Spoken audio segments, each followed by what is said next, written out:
Hey guys, Scott here, and welcome to a new very stupidly named series where I just sort of rant about stuff in the gaming world that is not necessarily related to the main game that I'm streaming or making content on.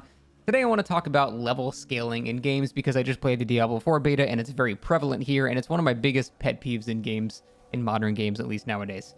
So what is level scaling? It's basically the system, if you've ever played Skyrim before, where enemies in the world scale with you, typically found in open world games. This makes it so kind of wherever you go, you're going to have enemies that are roughly catered to fight you and the strength that your character is currently at. So you could be level 1 in Skyrim and you're going to find a bandit at the camp. And if you go there again at level 50, the exact same camp, instead you will find a bandit, death, draugr, champion, chieftain, king, overlord, emperor that is just insanely strong for no real reason. I don't know why he's sitting in that camp. He's not, running a nation, but that's how it works. And there are a few upsides to this, I will say.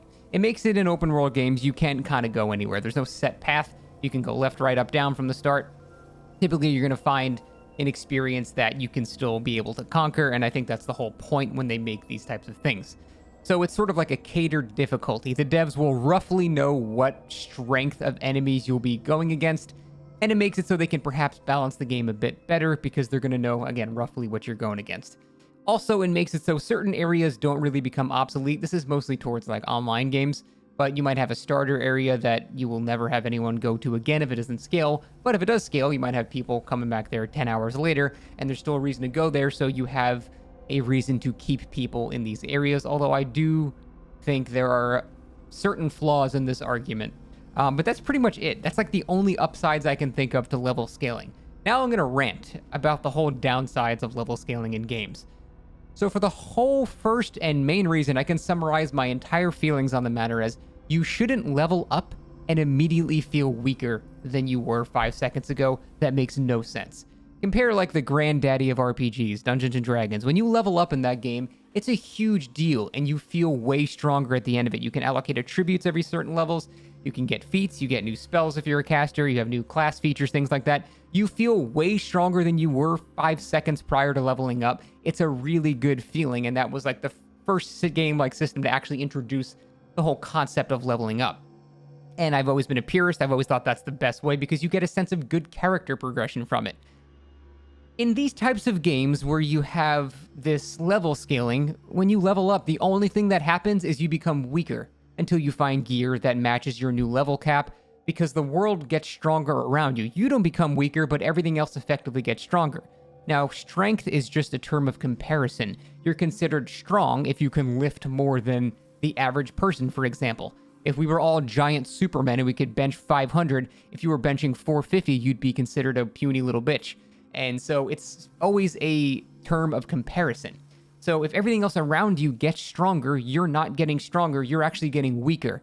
Now, you might get a new skill every here and there, so there is a sense of character progression. It's just not nearly as much as a game where you can have, a static level area come back later and beat the hell out of everybody that's there. That's a very good feeling. So when you have this kind of system in Diablo 4 that's online, it's even more muddy. I had this scenario where I was just wandering around completing like one of the world events, and I'm level 25. It's the max for the beta. And, I was killing stuff at a certain rate. I wasn't struggling, but I wasn't, killing it really fast. And like this little seven sorceress comes in, and she just chain lightning shit, and everything dies in like 3 seconds. Because on her screen, she's going against much weaker enemies. And so I can be technically much higher level. I have more stats, more items, more legendary items. I have more skills. And yet this puny little level 7 sorceress is able to out-damage the hell out of me because we're scaled differently in the same area. And that just annoyed the hell out of me. I hated that. I hated that in World of Warcraft when they do that. There was that whole PvP scaling system thing where like lower level players were one-shotting higher level players because it was just so broken. I absolutely hate that, especially when you have like co-op and online. It's bad enough in single player games, in my opinion, but when you have that on online games, it's so annoying.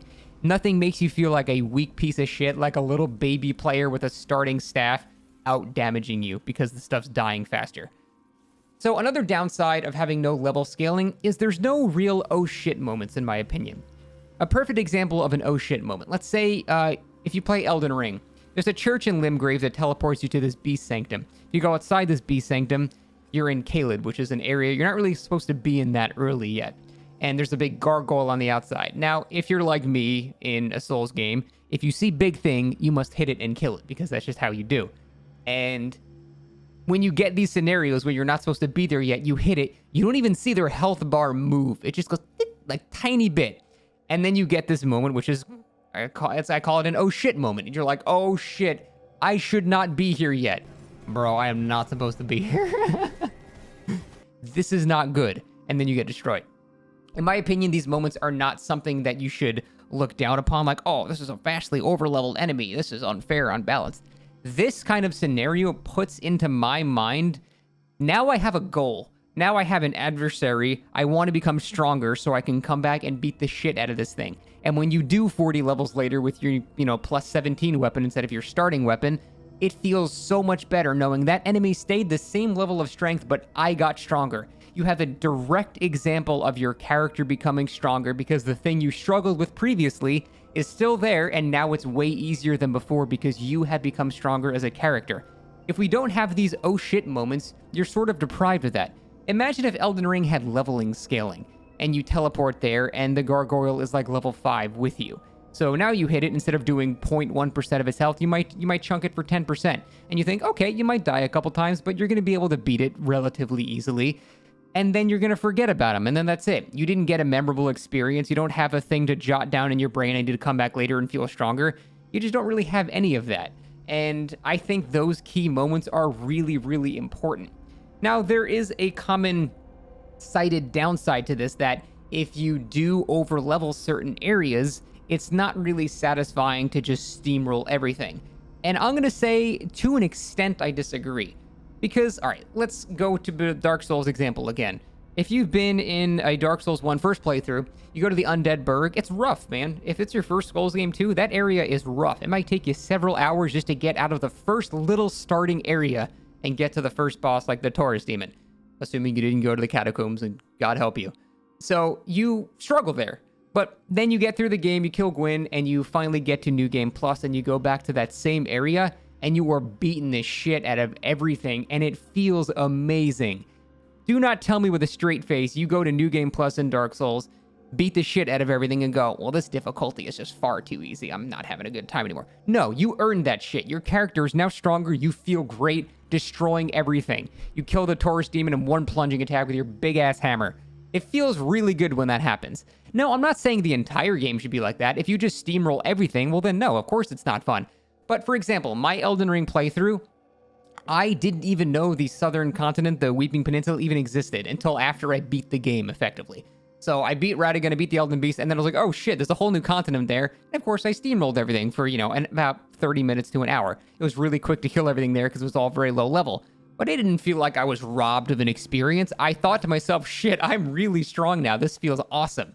And it's all about the feeling. I think this is more an argument coming from the feeling of playing the game, not the mechanical or, balance aspects of it. Because you could definitely make the very good argument games that have scaling levels are probably going to be more balanced. For example, Elden Ring is not a balanced game by any means. It's horribly unbalanced. And yet, it's one of the most popular games of the recent years because sometimes being overpowered is fun. It's really fun if you've earned that over time. Having the constant same static level of strength, while balanced, becomes kind of boring over time. And I find blowing up stuff weaker than you occasionally to be very satisfying and stress relieving and things like that, and you feel your progression and it's good. The thing is though, it's not always good to have no level scaling. It really depends on the type of game. For example, if you take a game like Pokemon Shit and Piss, which was open world and the first open world Pokemon game, that game did not have level scaling. And so when I played through that game, I went the complete wrong direction, and because Pokemon is so easy, it was still not hard to beat things 15 levels higher than me, and because they were so much higher level than me, I got billions of experience, then I was vastly over level for the rest of the game, and blah, blah, blah. It just was not good.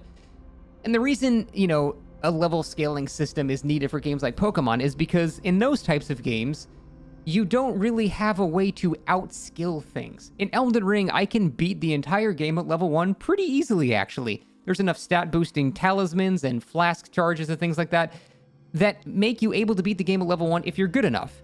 In Pokemon, you can't do a Soul level 1 Charmander run. You're just going to get destroyed. Doesn't matter how good you are at Pokemon, it's physically impossible to do outside of certain cheese mechanics like Fear Rattata and stuff like that. You just can't do it. So in a game like Pokemon, you do need scaling because there's no skill involved there. It's just a numbers versus numbers game. And that's why it's not really black and white whether or not this system is good. In my opinion, I don't like it in games, but it doesn't necessarily mean it's a bad thing. I just personally hate it. I think it robs you of a sense of character progression. And in Diablo 4, I was kind of sad to see it again. Now, don't get me wrong, we're only into the closed beta of Diablo 4, where we're stuck at level 25. I'm sure once we get to the max level area, you're going to feel stronger than you did at level 20, and things will probably die faster than they did. You can keep scaling up torment level and stuff like that, but we're going to feel stronger. The whole point is the leveling process. For the first 20 levels, I never really feel like I got stronger. As soon as I got Chain Lightning on my Sorceress, I never felt like I get stronger for the rest of my entire playthrough. And that was kind of meh. I don't like that stuff. Anyway, that's the end of my rant. Bye.